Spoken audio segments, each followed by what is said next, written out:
I'm Tricia Springer, and I'm going to be your host on this Rand McNally video trip to the land down under, Australia. We'll show you what this vast continent has to offer to a visitor, and you'll find out everything you need to know to have the vacation here that's right for you. Now, I'm standing in front of the Sydney Opera House. It's surely the most recognizable landmark on the entire continent. While we're here, we'll meet some of the friendliest people in the whole world, and then I'll tell you how to get here, how to get around, what there is to see and do, what sort of weather to expect, and a lot more. But this is a big country, and we have a long way to go, so let's get started. First off, where is it? Easy. Head 6 time zones west of Los Angeles and take a left. You can't miss it. Australia is an island that's almost the size of the continental United States, but with a population of only 16 million. Western Australia is the largest of the 6 states and 2 territories, followed by Queensland, the Northern Territory, South Australia, New South Wales, Victoria, the island state of Tasmania, and the tiny Australian Capital Territory, where Canberra, the country's capital, is located. On our tour, the logical starting point is, naturally enough, Sydney, the first settlement in the country, and the city with the largest population, something over 3 million. With an area sprawling over 670 square miles, the capital of New South Wales dwarfs even Los Angeles. It was in Sydney that Captain Arthur Phillip landed in 1788 with his load of convicts from England. No doubt he had no idea what he'd started and couldn't have imagined the big bang of its bicentennial in 1988, not in his wildest dreams.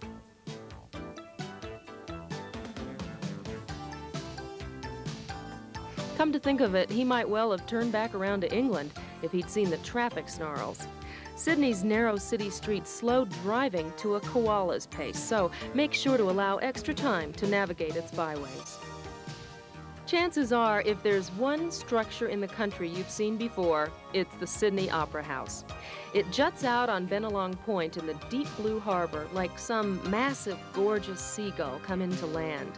There's not a piece of architecture like it in the world, and there was a very close chance that there wouldn't have been a Sydney Opera House either.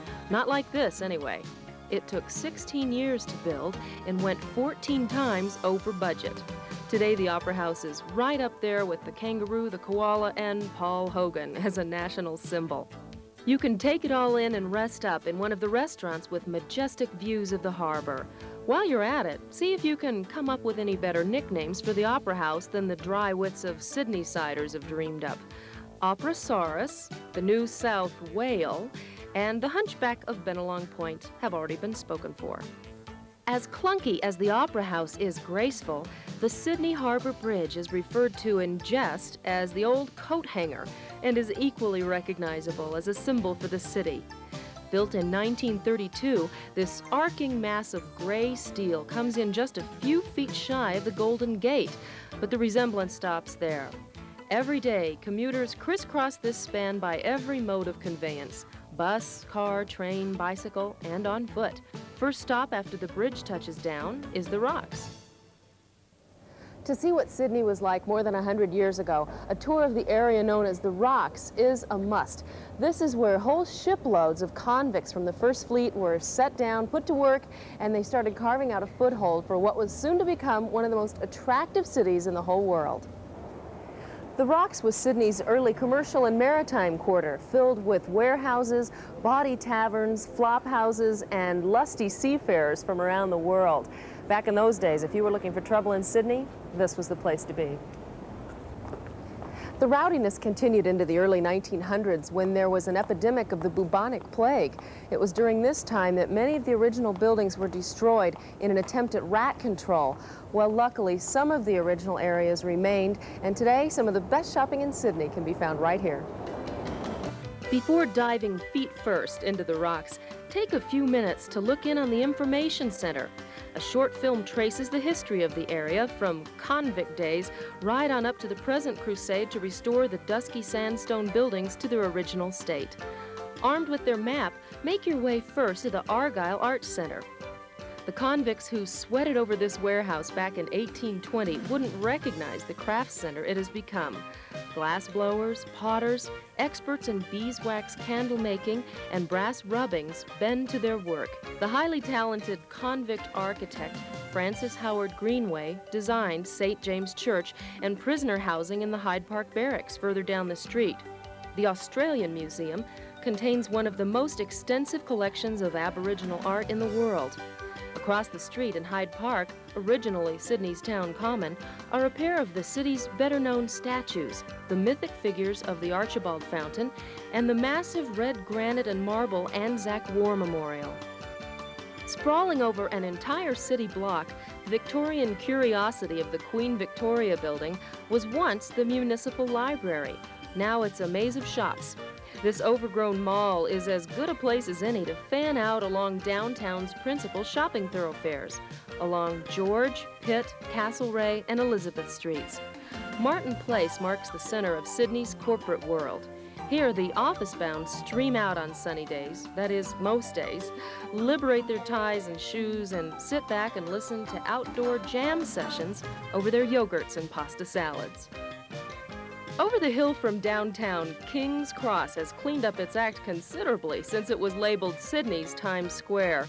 You still don't have to go too far out of your way to stumble over the strip clubs, tattoo and massage parlors, and transvestite havens. But the old seediness is giving way to chic French bistros and Lebanese takeouts. As always, this is Disco Central, and whatever the style of the moment, count on King's Cross to exploit it to the fullest possible extent, and then some. Another neighborhood, Paddington, had grown a bit tattered around the edges. That is, until a few years ago, when journalists, artists, attorneys, and other professional types moved in to restore the row houses to their original glory. These days, Paddington sports the look of a spruced-up New Orleans, with its 2- and 3-story houses splashed in a rainbow of pastels, and the intricately wrought cast-iron balconies painted in contrasting colors. Further out along the harbor, Double Bay is Sydney's answer to Rodeo Drive. Double Pay, as Sydney wits have dubbed it, even has the hills of Beverly Hills, but here the lavish houses look out over the sky-blue bay. If you continue out on Wentworth Road, the Harbor Road, in no time you'll wind up with your just reward. That would be Doyle's on Watson's Bay, the most famous seafood restaurant in the country, the spot where every out-of-town visitor is taken if he or she is lucky enough. Dig into the local barramundi or King George Sound whiting while you gaze over the sailboats riding at anchor, and you begin to savor the self-satisfaction Sydneysiders take as their birthright. Back downtown at Circular Quay is where it all began. Somehow it's fitting that the city and the country itself started off on the spot where the harbor ferries ply back and forth, fanning across this waterborne port. The harbor seems to stretch forever, but actually it's a mere 148 miles of shoreline. Harbor cruises take in the highlights, or you might climb aboard one of the commuter ferries with all the office workers and see what it's like to have the beauteous whole of Sydney's bay and skyline wake you up every morning. One of the quickest introductions to the harbor is the ferry hop from Circular Quay over to Taronga Zoo. The name even translates as lovely sea views in the Aboriginal tongue. And the setting for the zoo, looking back over to downtown Sydney, the Opera House, bridge and all, has to be one of the most dramatic anywhere in the world. Ask the giraffes. This is Cindy the wombat. She's one of the many native Australian animals found here at the Taronga Zoo. Cindy's a baby wombat. She's about 12 months old and will actually grow to be about 3 times this size. She was raised by hand by the people here at the zoo because her mother was run over by a car. And that's also why she's so friendly and pretty comfortable in front of the camera. A wild one wouldn't be quite this way.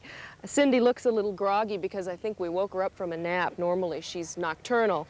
And she's a marsupial, related to both the koala bear and the kangaroo, strange as that may seem, and I think I'd just like to take her home with me. Apart from Cindy the wombat, some of the more unusual beasts you'll come across here include the ostrich-like emu, red kangaroos 6 feet tall, and koalas sleeping off their meals of eucalyptus berries. The berries make them drunk. Try to watch them move. Keep watching. Still awake? If they move at all, it's in the slowest motion you can imagine. Look at them snoozing away in the crook of the trees without falling. How do they do that? Life in Sydney revolves around its beaches. There are 34 within the city limits alone, and maybe hundreds stretching up and down the ocean coast. The closest in is Bondi. But it was on McNally Beach where surfing actually began, believe it or not, in 1902. It seems an intrepid journalist named William Gosher jumped into the surf in defiance of a local ordinance, pronounced the waves bitchin', and the craze was on. Manly, by the way, was named by Captain Phillip to honor the Aborigines he found living there before him, a group he found to be, well, manly. These days, the captain might zip over on one of the hydrofoils that leave Circular Quay every half hour and deposit their swimsuit-clad passengers to fan out through the gift shops and eateries of the Corso pedestrian shopping mall. Surfing, of course, was only one of the sports to put sports-mad Australia on the map of world athletics. In sailing, tennis, and cricket, Sydney has a reputation for producing champions. Every weekend, emerald greenswards all over town are dotted with ladies and gentlemen in whites, pacing back and forth in the genteel diversion of lawn bowling. This sport bears as much resemblance to indoor bowling as it does to rugby, another amateur passion hereabouts. It's a little-known fact that Frisbee started down here, Aboriginal Frisbee, that is, better known as boomerang throwing. Now, not every Aussie is born with one of these curved sticks in his hand, but Paul Bryden, the national boomerang champion, makes it look as if he were. When you think of Australia, you think about boomerangs, and we're very fortunate to have with us Mr. Paul Bryden. He's Australia's champion boomerang thrower, and he's going to tell us a little bit about the world's oldest sport and give us a demonstration. Aboriginal people developed this sport thousands of years ago for their own enjoyment and their own fun. What we've done nowadays is developed a whole new range of aerodynamic boomerangs, and this is the type we use in the modern sporting competitions. And I want to teach you how to throw and have some fun with you. Okay. Take the boomerang at this particular end and get a firm grip, just with a couple of fingers. Tilt it slightly to the right, take it back over your shoulder, and then throw forward, and as you do, snap your wrist and release it with as much spin as you can, because spin will make it a successful flight. And don't throw too high or too low, just straight out at your eye level, and then it should come back to you very nicely. The boomerang flies and returns because of several things. The aerodynamic qualities of the outline shape, the angle at the elbow of the boomerang, and the way the surfaces are beveled all contribute and combine in making it go out, lay over, and spin right back into the thrower. Keep trying. Either you'll get the hang of it or it will get the hang of you. If you go to a horse race, prepare for a shock. No, you don't need glasses. The horses are actually running backwards. Well, not backwards exactly, but clockwise, the opposite direction ours run. Sydney-siders are as avid for horse racing as they are for that form of unarmed combat known as Australian rules football, footy. When it comes to sports, the normally friendly rivalry turns serious. I'd have to go with Melbourne, the otherwise very proper capital of the state of Victoria. Melbourne is the second largest city in Australia, and it has quite a different personality from its northern rival, Sydney. The British influence runs deep here, and you can't help but feel a little of the English influence when you walk down the beautiful tree-lined streets. Melburnians are quick to point out that, unlike Sydney, this city was not founded by convicts, but by free Englishmen from Tasmania, and they say that's made all the difference. In return for blankets, axes, mirrors, and some accounts say apples, the Aborigines signed over 600,000 acres to real estate speculator John Batman in 1835. The discovery of gold in nearby Ballarat in 1851 brought out fortune seekers in droves. Diggers, they were called. And by the 1880s, Melbourne was a boomtown, made graceful by the Victorian buildings, lavish parks, and open street layout you see today. Second Melbourne may be in population, but it lays claim to being the country's capital of finance, fashion, and the arts, theater especially. The city also derives great cultural diversity and flavor from its immigrants, making it Australia's ethnic melting pot.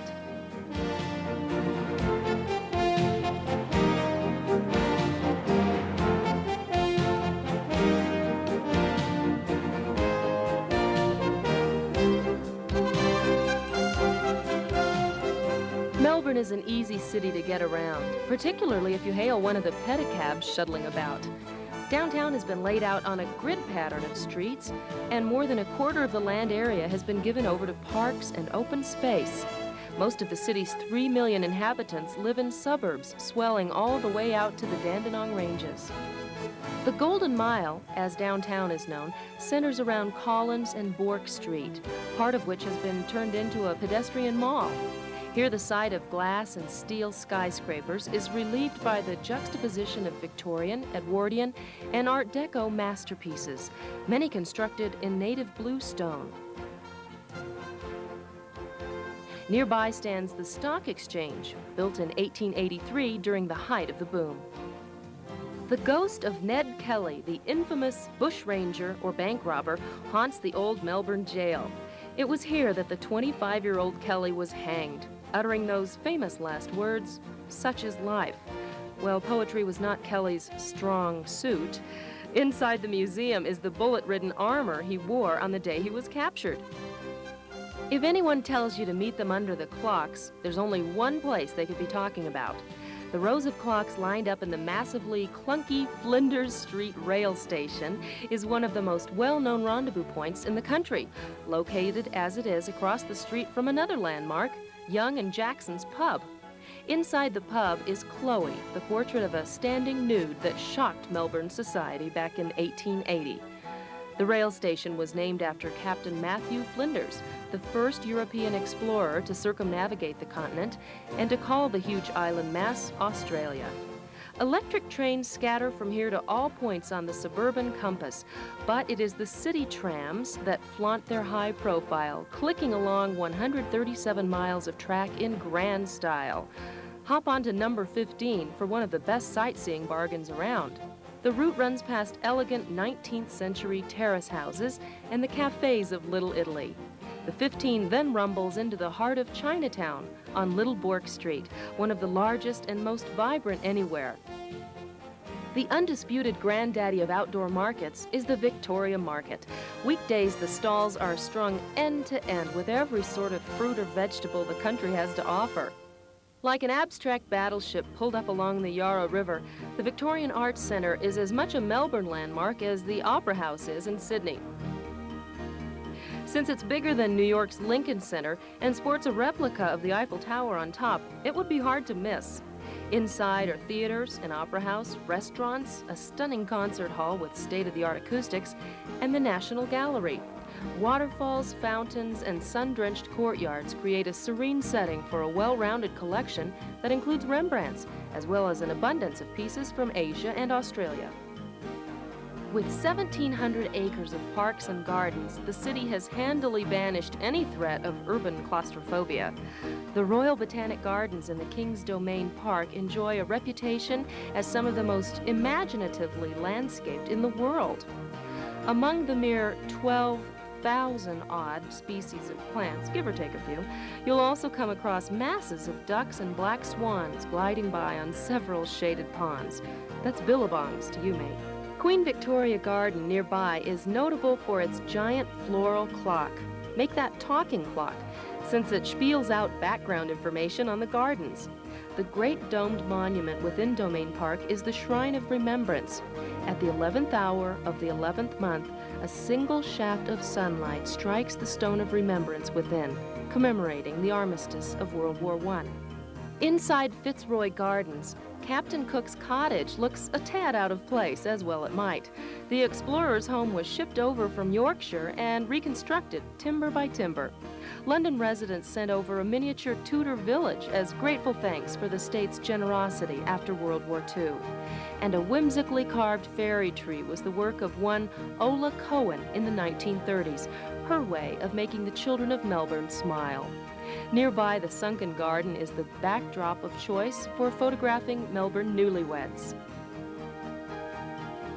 Carlton Gardens, at the start of Little Italy, within whiffing distance of the espresso bars of the University Quarter, surrounds the 19th century exhibition building, a grandiose neoclassical pile. Further out lies the Melbourne Zoo, one of the oldest in captivity, built in 1857. Fortunately, many of the enclosures have been opened up so that you walk through the animals' environment and not the other way around. Melbourne has come a long way indeed since American GIs on furlough used to grouse that the city was half as big as New York's largest cemetery and twice as dead. These days, the city has its own symphony orchestra, opera and ballet companies, and theater of every stripe. Anyone mad enough to brave the 100,000-plus crowds jammed into the Melbourne cricket ground for the grand final of Australian rules football will see firsthand just how unrestrained the natives can be. Footy, which borrows the roughest aspects of rugby, Gaelic football, and soccer, was invented here, and it shows. As long as we're on sports, we might as well tackle that favorite Aussie pastime called confusing the Yanks. It's also known as the Australian language. And here are a few tips on how to play.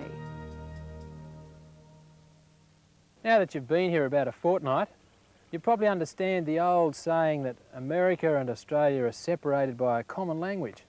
So let's take a Captain Cook or a look at some of the differences.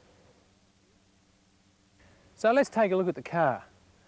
Where we have a bonnet, you have a hood, and our boot is your trunk.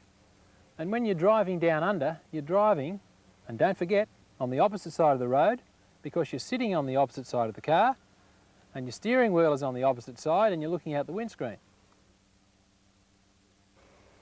I'd like to ask you over for tea tonight, which means that you're coming over for the evening meal. If we ask you over in the afternoon, we have afternoon tea. But if we're feeling really good and go out to a restaurant and sit down and ask for an entree firstly, we're really looking at an appetiser. And tomorrow morning, we're having a really nice brekkie with all of the family, which means we're having breakfast together. Toward the end of the year, we'd like to invite you over for Chrissy, which means you're coming to our place at Christmas time, which is most likely when we have our long holidays, something like your vacation. And it's so hot down under that we'd be wearing our cozies around the place, which means we'd probably be even having lunch in our bathing suits. It's a bottler of an autumn day. It's just about midday. A beautiful Sheila just walked past, and I'm being fair dinkum about Aussie English. If you'd like to try a little bit more language down under, come and visit us. Yeah, she'll be right, mate, no worries. While there's more than enough to keep you occupied in Melbourne proper, two of the more popular excursions are down south to Brighton Beach and further inland to the Dandenong Ranges. As you move west out of Victoria, the air becomes drier and you'll know you're in the state of South Australia. Adelaide, the capital, lies up the rocky coastline of the Great Australian Bight.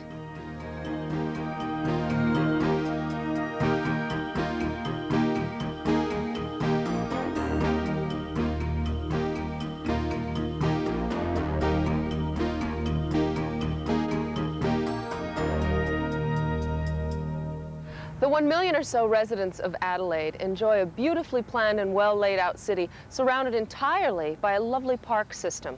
It's also known as the city of churches. But what really put Adelaide on the map, so to speak, was when it became the last stop in the International Formula One Grand Prix racing circuit. This is an event that attracts lots of attention and thousands of visitors every year. If you plan on seeing the Grand Prix in November, reserve your room months in advance. Otherwise, the only race you'll find is the one for hotel accommodations. The sensible residents of Adelaide are perfectly content to leave the racing to the Formula Ones. The pace of life here is far slower than in Sydney or Melbourne. If you manage to avoid all or most all modern urban ills and still be reputed as one of the most pleasant, enlightened cities in the country, why not? The ubiquitous Mark Twain was so charmed with Adelaide, he waxed on that if the rest of Australia or any small part were half so beautiful, it was a fortunate country. There's no telling what heights of praise he might have hit had the author made it out to Barossa Valley to sample the wines.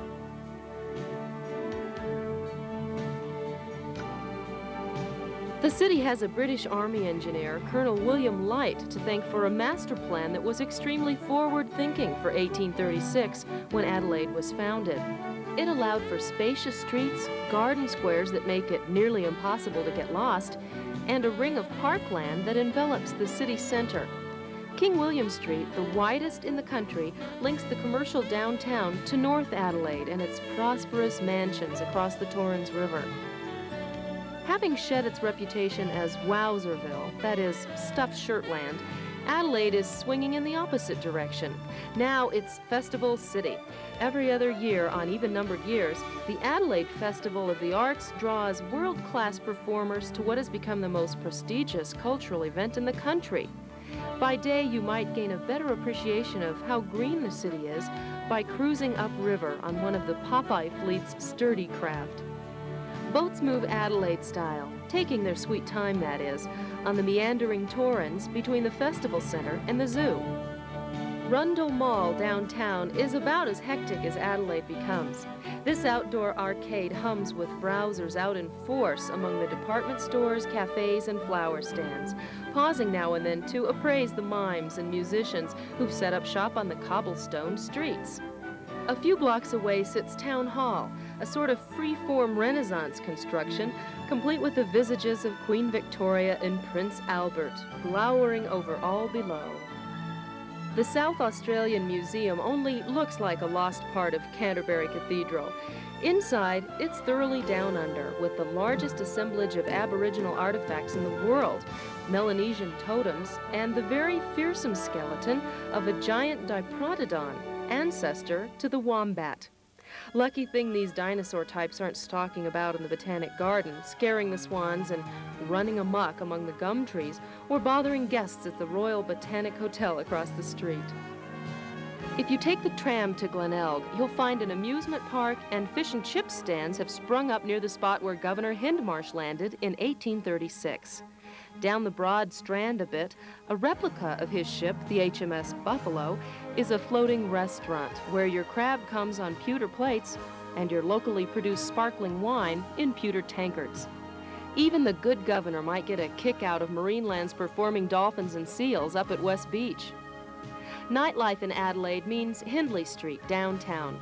You might start with dinner in a Vietnamese, Indian, or Italian spot, then move along to one of the jazz or rock clubs, and emerge again for a Greek pastry. Dive back in and keep the cycle up as long as your energy holds out.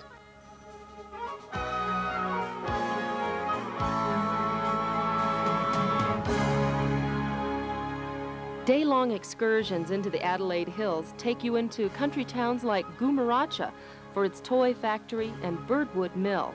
This 1846 flour mill turned museum in the Mount Lofty Ranges mixes pioneer art with vintage cars, most of them still, amazingly, in running condition.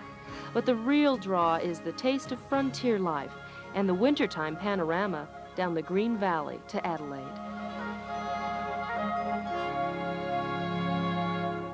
The capital of Western Australia is a long way from nowhere. Adelaide, the nearest metropolis, is 1,750 miles to the east. Such isolation has only served to make Perth more self-sufficient. The city of Perth got a lot of worldwide attention when it hosted the America's Cup, but Australians have always known it for its glamorous, opulent, somewhat flashy lifestyle, because you see, Perth has more than its share of millionaires, and it shows in the way they live.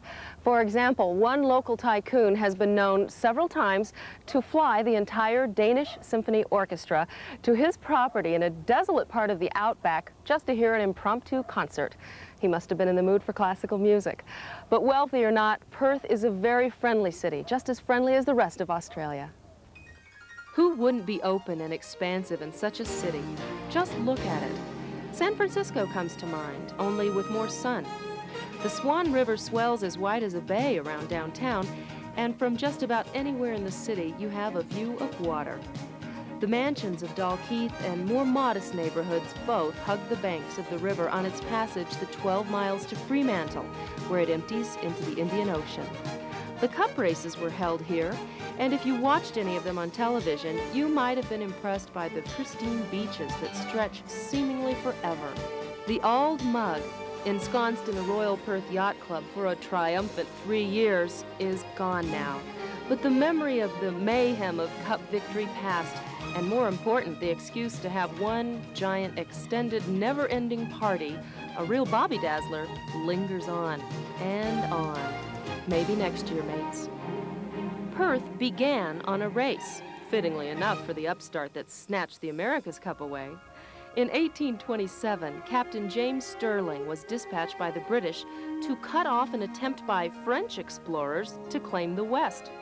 This remote outpost poked along until gold fever struck in 1885. Almost overnight, Perth was transformed into a boom town, and by 1915, a transcontinental railroad linked it to the east.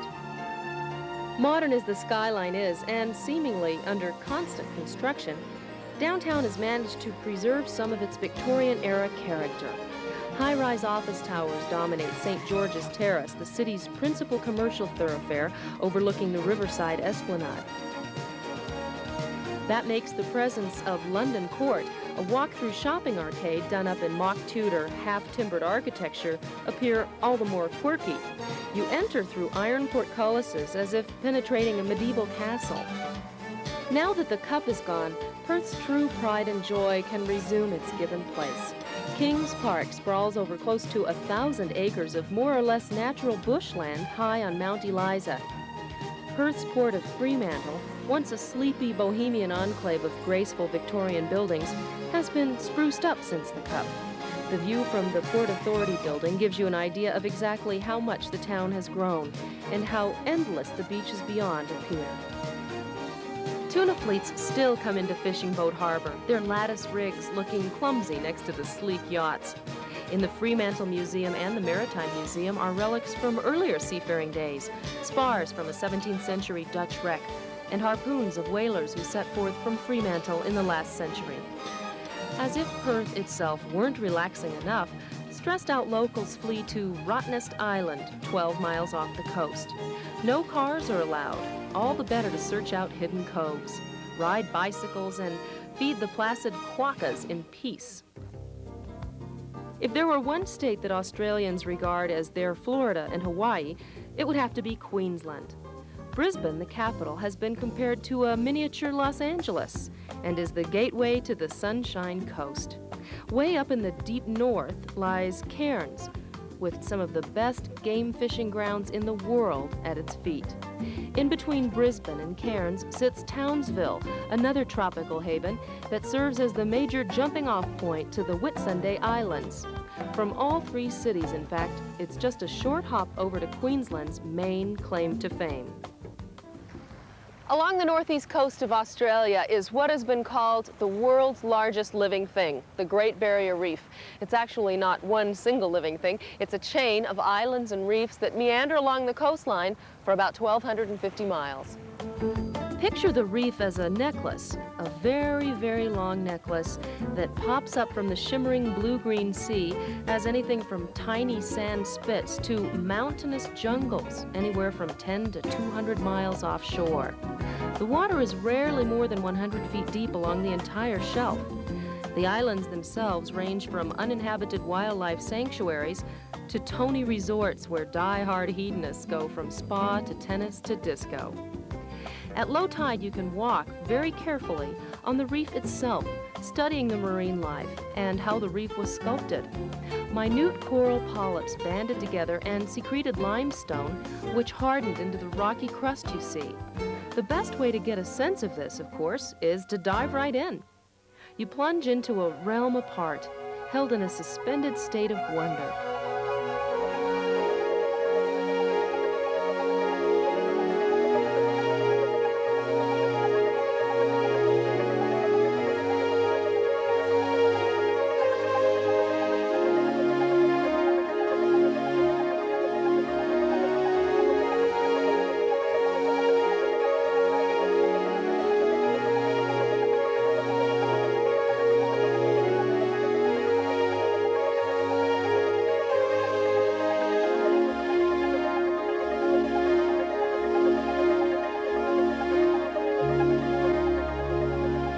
the northern reef run black marlin, and sports fishermen haul in half-ton trophy fish every year during the tournament season.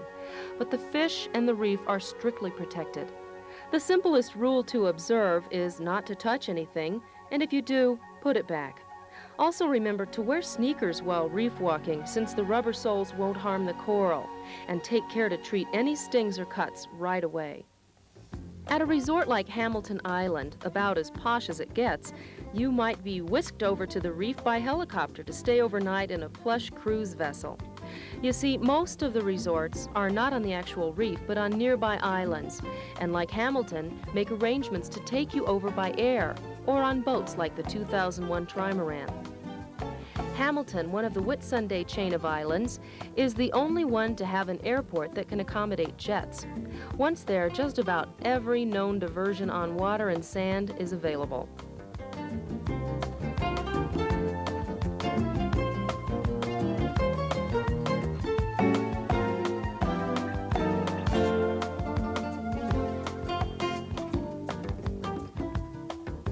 You can exhilarate and exhaust yourself on water skis and windsurfers, chartering a bareboat yacht or deep-sea fishing boat, scuba and snorkel diving, golf, tennis, both beach and hard court, even take to the air trying your wings parasailing. Or you can bronze by the pool, gathering energy for some serious beachcombing or shopping. Koalas, kangaroos, and emus go about their business inside the island's own wildlife preserve, Fauna Park. Here's another chance to study these footnotes of evolution on their own turf. In typical Aussie fashion, they take all this admiration in their stride, not letting it go to their head. By night, the restaurants, bars, discos, and nightclubs thump along as if it were downtown Sydney. Other islands along the chain, from mountainous Hayman to the low-lying coral cay of Green and the overgrown jungle of Dunk Island, each lays claim to one specialty or another. Naturally enough, there's no better place in the world for lone rangers of the surf, those types who never seem to take off their masks. And whether you're one of those who like to blast a four-wheeler over bushland or ride horses into a dense canopy of rainforest, these islands are bound to draw you in. It would take a good month to get a taste of the major Australian cities and the Great Barrier Reef. Even then, you'd only scratch the surface of what the country has to offer.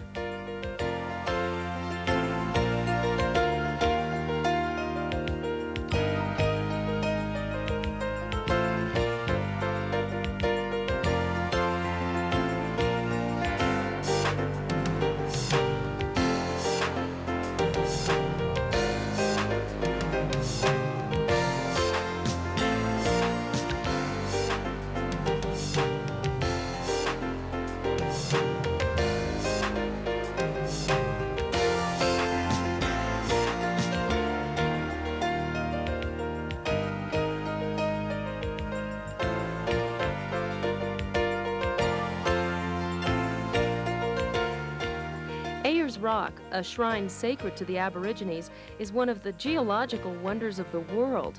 It lurches abruptly 1,260 feet out of the flatlands. So massive is this plateau that the entire city of London proper could fit on top. Then there's the vast Northern Territory, ranging from rugged, bone-dry outback to a jagged coast swept by monsoons.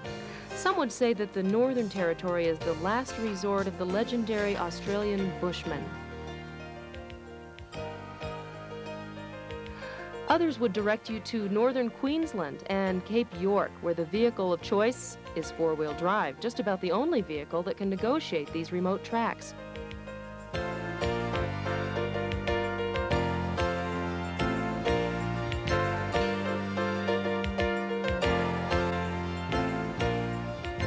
The island state of Tasmania, on the other hand, is as green as Ireland, and you can drive through beaches to highland to jungle within a day. Well, that's our tour of this magnificent land down under. It's a wonderful place for a vacation, and I'm sure you'll find the area that's just right for you. Now keep watching, because I have some information for you that'll make your trip easier and much more fun.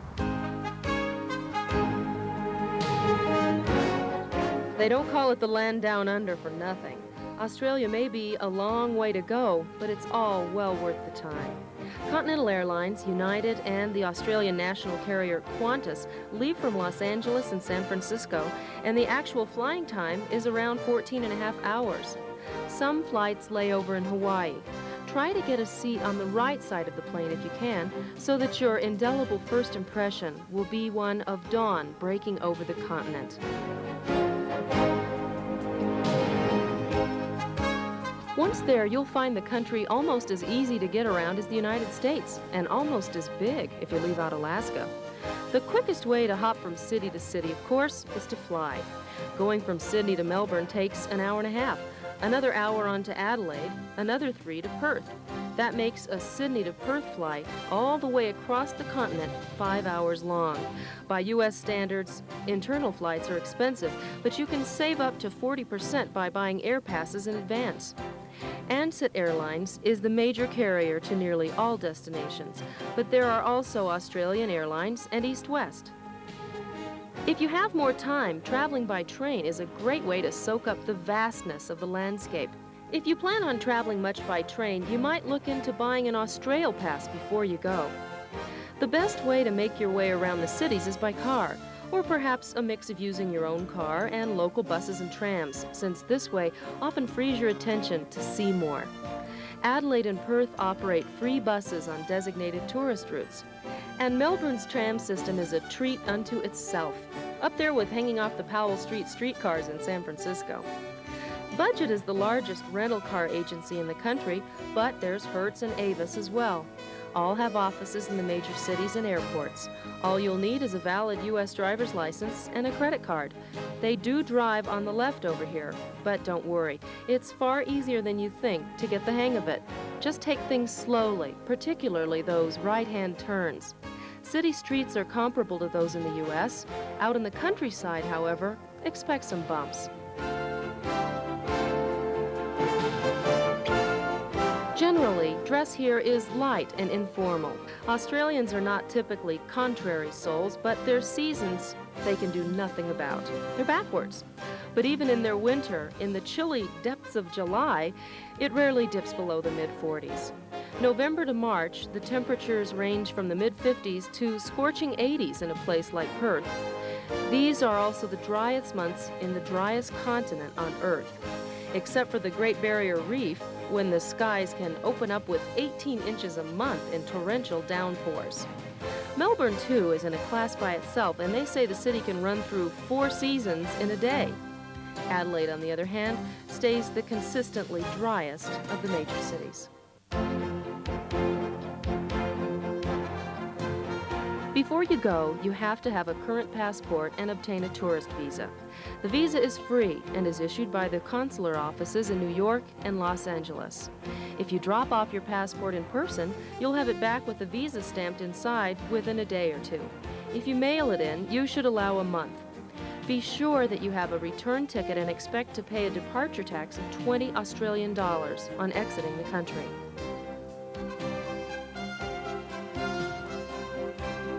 Exchanging currency, by the way, is a very simple matter, and you can trade your U.S. dollars in for Australian dollars at most banks or hotels. In general, expect to pay about the same prices for items here as you do back home. Apart from the upended seasons, there's another important difference here, and that's the electrical current, 240 volts. Although most large hotels also have outlets for 110 volts, the U.S. standard, it's wise to pick up a 3-prong electrical adapter before you go.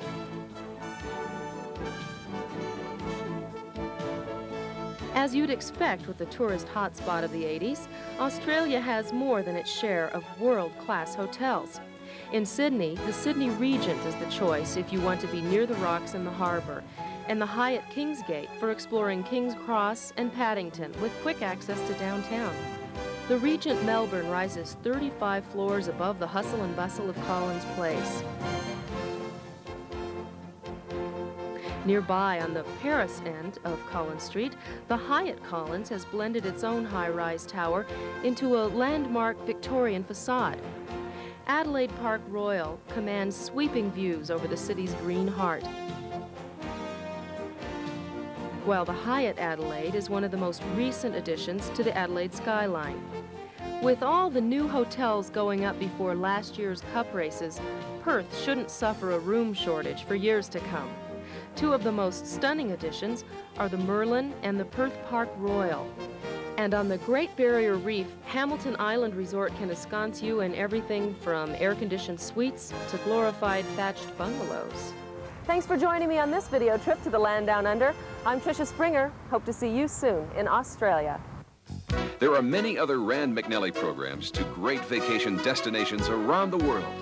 For a free brochure, call this toll-free number or ask for Rand McNally video trips at your favorite video store or bookstore.